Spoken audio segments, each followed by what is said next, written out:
আসসালামু আলাইকুম ভিউয়ার্স, আমি Amdad Sarkar. Welcome to Sarkar digital tech channel.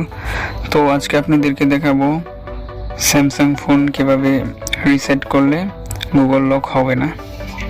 তো আমরা মোটামুটি সবাই পরিচিত এই গুগল লকটা কি। তো আমরা চলে যাব সেটিংসে। সেটিংসে যাওয়ার পর আমরা চলে যাব অ্যাবাউট ডিভাইস। অ্যাবাউট ডিভাইসে যাওয়ার পর চলে যাব সফটওয়্যার ইনফরমেশন।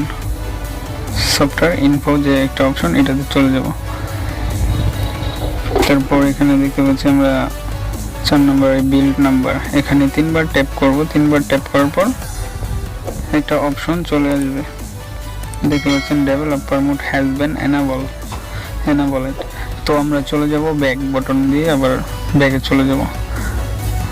তো ব্যাগে যাওয়ার পর আমরা নিচে স্ক্রল করে অ্যাবাউট ডিভাইসের নিচে এই অপশনটা কিন্তু ছিল না, বিল্ডে ক্লিক করার পর এটা চলে এসেছে। তো আমরা এটাতে ক্লিক করার পর এখানে দেখতে পাচ্ছি OEM আনলক। তো এটা সাধারণত অফ থাকে, এরকম থাকে, আমরা এটা অন করে দেব। তো এনাবল করে দেব। এনাবল করে দিলে এটা কি হবে, আমরা যখন গুগল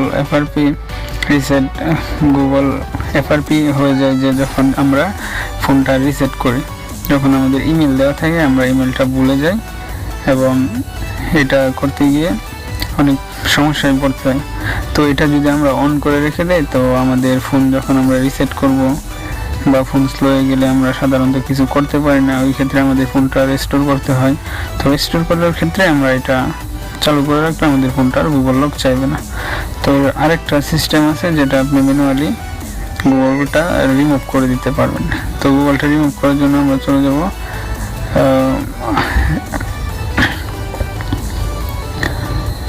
তো তার আগে দেখে নিই রিসেট করার সময় যে আইডিটা চায়, তাই মূলত এটা গুগল অ্যাকাউন্ট করে ফেলে এই আইডিটাই। তো আমরা চাইলে যে রিসেট ডিভাইস অপশনের উপরে যে ইমেলটা দেখতে পাচ্ছেন, এটার কারণেই মূলত আমাদের ডিভাইসটা লক হয়ে যায়। তো আমরা চাইলে এটা রিমুভ করে তারপর রিসেট করতে পারি।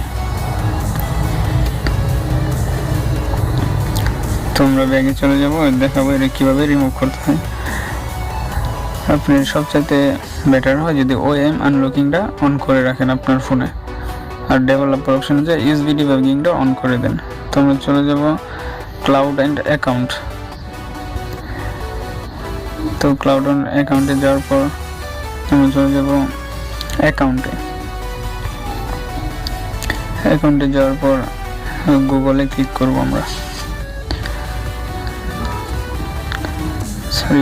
গুগলে ক্লিক করার পর আমরা এই যে ইমেলটা দেখতে পাচ্ছি, তো উপরে যে থ্রি ডট লাইনটা আছে, এখানে ক্লিক করার পর আমরা দেখতে পাবো যে রিমুভ অ্যাকাউন্ট। তো এখানে আমরা ক্লিক করলে আমাদের অ্যাকাউন্টটা রিমুভ হয়ে যাবে।